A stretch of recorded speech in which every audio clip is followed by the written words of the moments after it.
The fact that you can see my breath, it's that cold outside.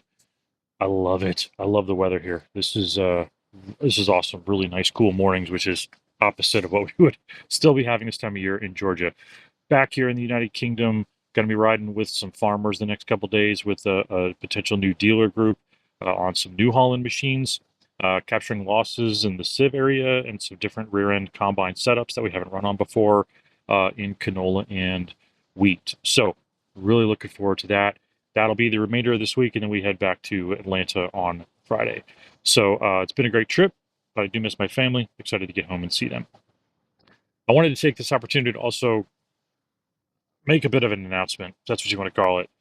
An article was written by a journalist that came to our demo day at the Smoker Farm a couple weeks ago.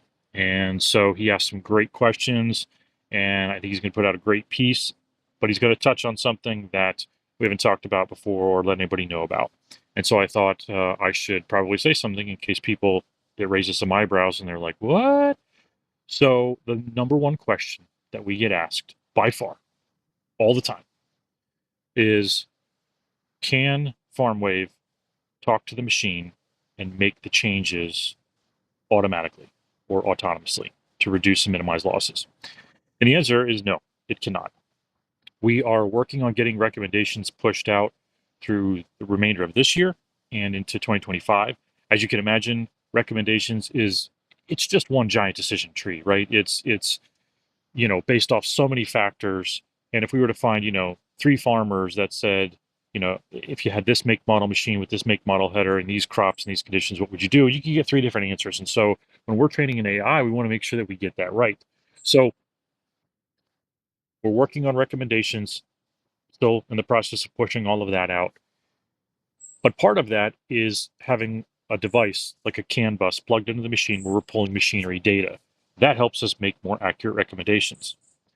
Well, if we're pulling machinery data from a device, then we can talk back to it. And so that is our goal by Q3, Q4 2026, is that we will be talking back to the machine and giving those recommendations to adjust itself autonomously to reduce and minimize those losses. We've been having a lot of conversations with OEMs over the years, and they're big corporations. They have a lot of projects going on. We want to move a little bit faster in this area. We wanted to be a little bit more directly connected with them, but we don't really want to wait to talk to the machine and make those adjustments. So we're going to go ahead and start that whole process on our own. Now, some of this will involve, linking with the machine, like Ops Center and other things. But as you all know, we've mentioned before, we focus very much on the AI and the software. So there's lots of people building these little pucks type things that plug into the machine and pull machinery data. So we're partnering with one of those companies. I'll talk about it at a later date because we're still talking to a few different ones. But the plan is that we will just talk back through the machine, through that connection, and manipulate it automatically. Now, as the operator, you'll have the option in the farm book, like, hey, allow FarmWave to autonomously adjust. Don't allow FarmWave to autonomously adjust. Just like alert me, and I'll make those adjustments. You'll have that option. That'll be up to you. But the option will be there, and that's what we're working on building out. It's a long process. It's a lot of code. It's a lot of testing. We got to make sure we get it right. We got to make sure that the recommendations, and again, it's that huge decision tree, and that's what we'll base it off of. Once we have that decision tree out there that's pushing recommendations, it's that same decision tree database that will make those adjustments autonomously. So it's just a lot of work. We're hoping to have that by Q3, Q4 2026. That will just be an extra component. That's part of the FarmWave kit, the system, aftermarket, third party, still retrofit, fits on any make model combine, and we'll be able to talk to the machine and make those adjustments autonomously.